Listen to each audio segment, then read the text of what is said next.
بسم اللہ الرحمن الرحیم۔ السلام علیکم دوستو، دنیا بھر کی خبروں میں آج آپ سنیں گے، لیکن اس سے پہلے اگر ہو سکے تو سبسکرائب اور لائک ضرور کر لیں، شکریہ۔ وزیر اعظم عمران خان نے خبردار کیا ہے کہ جولائی اگست میں کورونا مریض عروج پر ہوں گے۔ نیوزی لینڈ کورونا کو مکمل شکست دینے والا پہلا ملک۔ چین نے کورونا کے علاج میں اہم سنگ میل طے کر لیا۔ شیخ رشید احمد اور شاہد خان عباسی بھی کورونا کا شکار۔ طلاق کی قانونی لڑائی لڑتے لڑتے میاں بیوی کنگال۔ مہاراشٹر میں کورونا کے مریض چین سے بھی زیادہ۔ برطانیہ میں مسلم اماموں کا مساجد بند رکھنے کا مطالبہ۔ برین ٹیومر سے بچاؤ کا عالمی دن، ابتدائی علامات کیا ہو سکتی ہیں؟ N95 ماسک فروخت کرنے پر چینی کمپنی پر امریکہ کا مقدمہ۔ دودھ اور دہی کا روزانہ استعمال ذیابیطس یعنی شوگر اور ہائی بلڈ پریشر سے بچاتا ہے، ایک تحقیق۔ تو آئیے چلتے ہیں اب خبروں کی تفصیل کی طرف۔ وزیر اعظم عمران خان نے خبردار کیا ہے کہ جولائی یا اگست میں ملک میں کورونا مریض عروج پر ہوں گے۔ انہوں نے کہا کہ اگر عوام احتیاط کر لیں تو پاکستان اس تباہی سے نہیں گزرے گا جو دیگر امیر ممالک پر آئی ہے۔ ہم نے احتیاط نہ کی تو بڑا مشکل وقت آنے والا ہے اور ملک کو نقصان ہوگا۔ لاک ڈاؤن سے کورونا ختم نہیں ہوتا بلکہ وبا پھیلنے کی رفتار کم ہو جاتی ہے۔ وزیر اعظم نے کہا کہ لاک ڈاؤن کوئی ملک زیادہ دیر تک برداشت نہیں کر سکتا کیونکہ بے روزگاری بڑھتی ہے۔ ہماری ساری جدوجہد یہ ہے کہ ملک میں کورونا آہستہ پھیلے اور تیزی سے نہ پھیلے تاکہ ہسپتالوں پر بوجھ نہ پڑے۔ احتیاط کریں گے تو محفوظ رہیں گے۔ آکسیجن والے مزید 1000 بستر ملک بھر میں تقسیم کریں گے۔ انہوں نے کہا کہ پاک نگہبان کے نام سے ویب سائٹ اور ایپ لانچ کر رہے ہیں جس سے پتہ چل جائے گا کہ کس شہر میں کتنے بستر دستیاب ہیں۔ وزیر اعظم عمران خان کا کہنا تھا کہ لوگ اس وبا کو سنجیدگی سے نہیں لے رہے، وہ SOPs پر عمل نہ کر کے اپنوں کی زندگی خطرے میں اور ملک کو مشکل میں ڈال رہے ہیں۔ سب لوگوں سے اپیل ہے کہ ماسک ضرور پہنیں کیونکہ اس سے وبا کے پھیلاؤ کا خطرہ 50% کم ہو جاتا ہے۔ نیوزی لینڈ وزیر اعظم نے کورونا کے خاتمے کے بعد لاک ڈاؤن کو مکمل ختم کرنے کا اعلان کر دیا۔ کورونا کا آخری کیس 22 مئی کو رپورٹ کیا گیا تھا اور اب آخری شخص بھی قرنطینہ سے باہر آ چکا ہے۔ اس وقت پورے ملک میں کورونا کا کوئی کیس نہیں ہے۔ وزیر اعظم نے کورونا کے مکمل خاتمے کے بعد تمام پابندیاں اٹھانے کا اعلان کیا۔ انہوں نے عوام کا شکریہ ادا کرتے ہوئے کہا کہ یہ ایک اہم سنگ میل ہے۔ نیوزی لینڈ میں کورونا سے 1500 افراد متاثر ہوئے تھے جن میں سے 22 لوگ جاں بحق ہو چکے تھے۔ چائنا نے کورونا کے علاج کے لیے اسے بے اثر کرنے والی اینٹی باڈیز کے کلینیکل ٹرائلز کا آغاز کر دیا ہے۔ چائنیز اکیڈمی آف سائنسز نے اس کا اعلان ہفتے کو کیا تھا۔ اس منظوری کے بعد چائنا کی مقامی طور پر تیار کردہ کورونا اینٹی باڈی دوا طبی جانچ کے مرحلے میں داخل ہو گئی ہے۔ یہ ٹرائل دنیا بھر میں کورونا کے علاج کے سلسلے میں بڑی پیش رفت ہے۔ پہلے مرحلے میں کلینیکل ٹرائل کے دوران صحت مند افراد میں بے اثر کرنے والی اینٹی باڈی کے لیے ڈوز اور اس کی سیفٹی کو جانچا جائے گا۔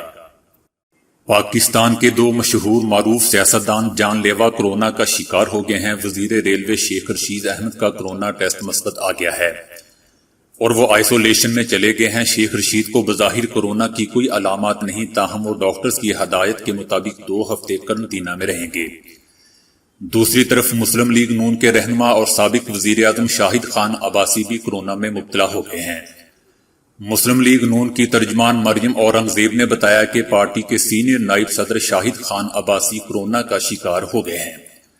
انہوں نے کورونا کا ٹیسٹ کرایا جو مثبت آیا ہے۔ شاہد خان عباسی نے خود کو گھر میں قرنطینہ کر لیا ہے۔ شہباز شریف نے شاہد خان عباسی کے کورونا میں مبتلا ہونے پر اظہار افسوس کرتے ہوئے کہا کہ شاہد خان عباسی پارٹی کا قیمتی سرمایہ ہے۔ دوستو، ملک بھر میں کورونا کے مریضوں کی تعداد 1,03,671 ہو گئی ہے جبکہ 2067 افراد جاں بحق بھی ہو چکے ہیں۔ لندن کا شمار طلاقوں کے لیے مہنگے ترین شہروں میں ہوتا ہے جہاں پر کئی امیر شخصیات اس کے لیے عدالتوں سے رجوع کرتے ہیں۔ قانونی پیچیدگیاں اور وکلا کی بھاری فیس اگرچہ امیر جوڑوں کے لیے کوئی معنی نہیں رکھتی، مگر لندن کا ایک جوڑا اس کے لیے قانونی لڑائی لڑتے لڑتے کنگال ہو گیا۔ عدالتوں کا رخ اختیار کرنے والے جوڑے نے وکلا اور قرضوں کی مد میں اپنی تمام ملکیت دولت اس پر ختم کر دی۔ پچھلے ہفتے جوڑے کے درمیان 2 سال کی طویل اور تھکا دینے والی قانونی لڑائی کا اختتام ہوا اور عدالت نے جوڑے کی طلاق کی منظوری دے دی۔ جج رابرٹ پیل نے منظوری دیتے ہوئے بتایا کہ ایک دوسرے سے الگ ہونے اور ایک دوسرے سے جیتنے کے چکر میں جوڑے نے اپنی تمام ملکیت گنوا دی ہے۔ جج کا کہنا تھا کہ جوڑے نے 22 سال تک شادی شدہ زندگی گزاری اور انہیں 3 بچے بھی تھے، مگر پھر اچانک انہوں نے یہ فیصلہ پتہ نہیں کیوں کیا۔ جوڑے کے پاس واحد مشترکہ ملکیت گھر بچا تھا جسے فروخت کر کے 6,30,000 پاؤنڈ کی رقم حاصل ہوئی تھی۔ عدالت کے مطابق گھر کی فروخت کے بعد حصے میں آنے والی رقم سے دونوں اپنے قرضے اتارنے سمیت وکلا کی فیس بھی ادا کریں گے۔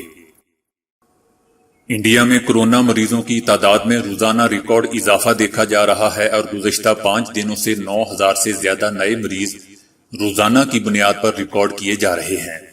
گزشتہ 24 گھنٹوں میں کورونا کے تازہ 9,983 مریض سامنے آئے ہیں، جس کی وجہ سے مجموعی طور پر متاثرین کی تعداد 2.5 لاکھ سے زیادہ ہو چکی ہے، جبکہ مرنے والوں کی تعداد 7,000 سے زیادہ ہو چکی ہے۔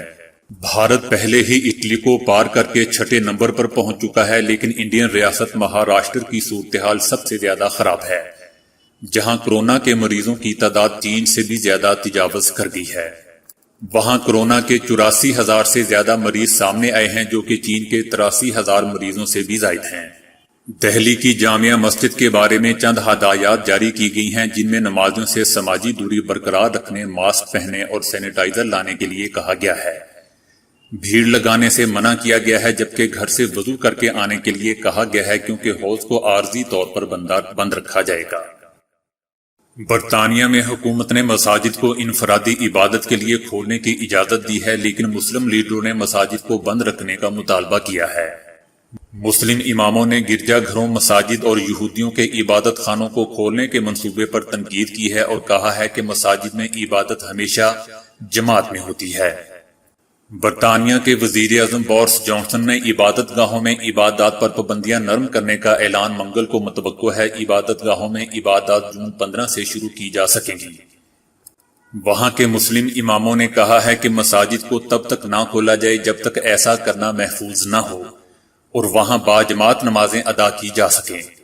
ان کا مزید کہنا تھا کہ مساجد اور دوسری عبادت گاہوں میں بنیادی فرق یہی ہے کہ مساجد میں اجتماعی عبادت ہوتی ہے۔ ان کا کہنا تھا کہ اکیلا شخص کہیں بھی انفرادی عبادت کر سکتا ہے۔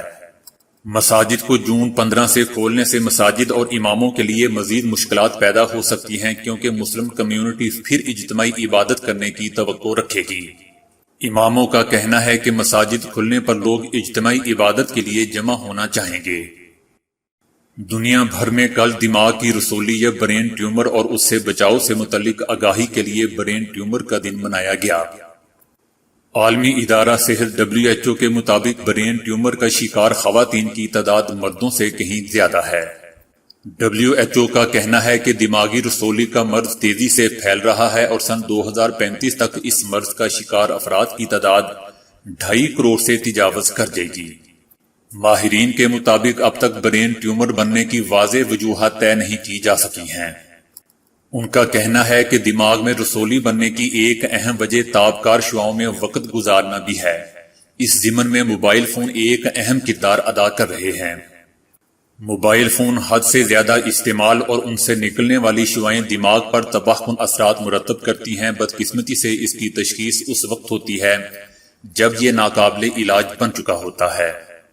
برین ٹیومر کی ابتدائی علامات میں سے سر درد کی کئی وجوہات ہو سکتی ہیں، لیکن اگر چند اور علامات کے ساتھ مسلسل سر درد رہے تو یہ برین ٹیومر کی نشانی ہو سکتی ہے۔ ماہرین کا کہنا ہے کہ فوری طور پر ٹیسٹ کروا کے تسلی کر لینی چاہیے۔ اس کے علاوہ اگر اچانک اور بغیر کسی وجہ کے غشی کے دورے پڑتے ہوں یا بے ہوشی جیسی حالت ہو جاتی ہو تو یہ بھی برین ٹیومر کی نشانی ہو سکتی ہے۔ ایسے میں فوری طور پر کسی اچھے نیورولوجسٹ سے رابطہ کرنا ضروری ہے۔ اچانک سے چکھنے، سونگنے اور بھوک لگنے کی حس کا ختم ہو جانا بھی برین ٹیومر کی نشانی ہو سکتا ہے۔ بغیر کسی ٹھوس وجہ کے اگر سننے یا دیکھنے میں دقت محسوس ہو یا کلی طور پر سماعت و بصارت چلی جائے تو اس کی ایک وجہ برین ٹیومر ہی ہو سکتی ہے۔ ایسی صورت میں برین ٹیومر دماغ کے اس حصے کو نقصان پہنچاتا ہے جو سماعت اور بصارت کو کنٹرول کرتے ہیں، اور ٹیومر کے باعث اپنا کردار ادا کرنے سے بالکل محروم ہو جاتے ہیں۔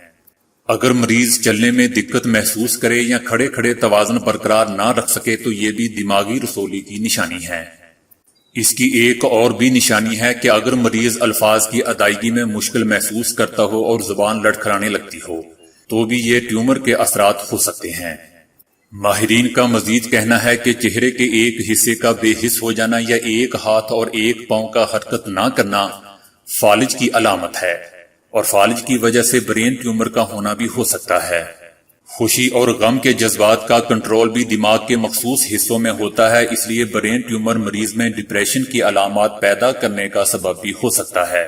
ماہرین نے سختی سے کہا ہے کہ بہتر ہے کہ ان علامتوں کے نمودار ہوتے ہی فوری طور پر اپنے معالج سے مشورہ کریں اور ضروری ٹیسٹ کروائیں تاکہ بروقت مرض کی تشخیص کی جا سکے۔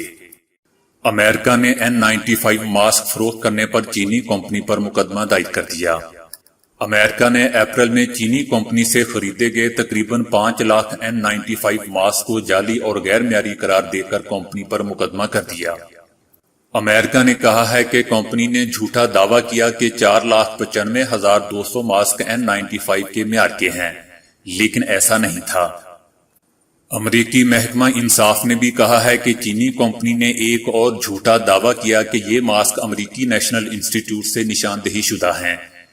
درخواست میں بتایا گیا ہے کہ کمپنی کو ماسک کی خریداری کے حوض تقریباً $1 ملین ادا کیے گئے تھے، جبکہ درخواست میں چینی کمپنی پر الزام عائد کیا گیا ہے کہ اس نے امریکی شہریوں کے تحفظ کا بھی خیال نہیں رکھا۔ دوستو، امریکی محکمہ انصاف نے کمپنی پر جو الزامات عائد کیے ہیں ان میں سے اسے ہر الزام پر زیادہ سے زیادہ $5 لاکھ کا جرمانہ عائد کیا جا سکتا ہے۔ 21 ملکوں میں تقریباً 1.5 لاکھ بالغ افراد پر کیے گئے 10 سالہ طویل سٹڈی سے معلوم ہوا ہے کہ وہ لوگ جو روزانہ دودھ، دہی اور دوسری ڈیری مصنوعات کا باقاعدہ استعمال کرتے ہیں انہیں ذیابیطس اور ہائی بلڈ پریشر کا خطرہ بھی دیگر لوگوں کے مقابلے میں خاصا کم ہوتا ہے۔ Online research journal BMG open diabetes research and care کے تازہ شمارے میں شائع ہونے والی رپورٹ کے مطابق اس مطالعے میں ایشیا، شمالی امریکہ، جنوبی امریکہ، افریقہ اور یورپ کے 21 ممالک سے 1,47,812 افراد شریک کیے گئے، جن کی عمریں 35 سے 70 سال کے قریب تھیں۔ 9 سال کے دوران وقفے سے ان کے غذائی معمولات کے علاوہ مجموعی صحت کا جائزہ بھی لیا جاتا رہا۔ ڈیری مصنوعات میں دودھ، دہی، پنیر، مکھن اور ڈیری مصنوعات سے تیار کردہ پکوان شامل کیے گئے تھے۔ 10 سالہ سٹڈی کے اختتام پر معلوم ہوا کہ افریقہ اور ایشیا میں دودھ اور دوسری ڈیری مصنوعات کا استعمال باقی دنیا سے بہت ہی کم تھا۔ اس مطالعے میں زیادہ اہم انکشاف یہ ہوا کہ روزانہ 2 کپ دودھ یا اس کے برابر ڈیری مصنوعات استعمال کرنے والے لوگوں میں بلڈ پریشر، بلڈ شوگر، پیٹ اور اطراف میں چربی، کولیسٹرول وغیرہ بہت ہی کم تھا، بلکہ باقی لوگوں کی نسبت 28% کم تھا۔ بلکہ اس کے علاوہ دل کی مختلف بیماریاں، فالج کا خطرہ بھی بہت ہی کم تھا۔ اس تحقیق کی روشنی میں ماہرین کا مشورہ ہے کہ ذیابیطس، ہائی بلڈ پریشر اور دل کی بیماریوں سے بچنے کے لیے اگر ایک طرف صحت مند طرز زندگی اختیار کرنا ضروری ہے تو دوسری جانب یہ بھی اہم ہے کہ دودھ کے روزانہ استعمال کی مقدار کو بڑھایا جائے۔ تو دوستو، آج کے لیے اتنا ہی۔ ویڈیو کو لائک اور شیئر کرنے کا بہت بہت شکریہ۔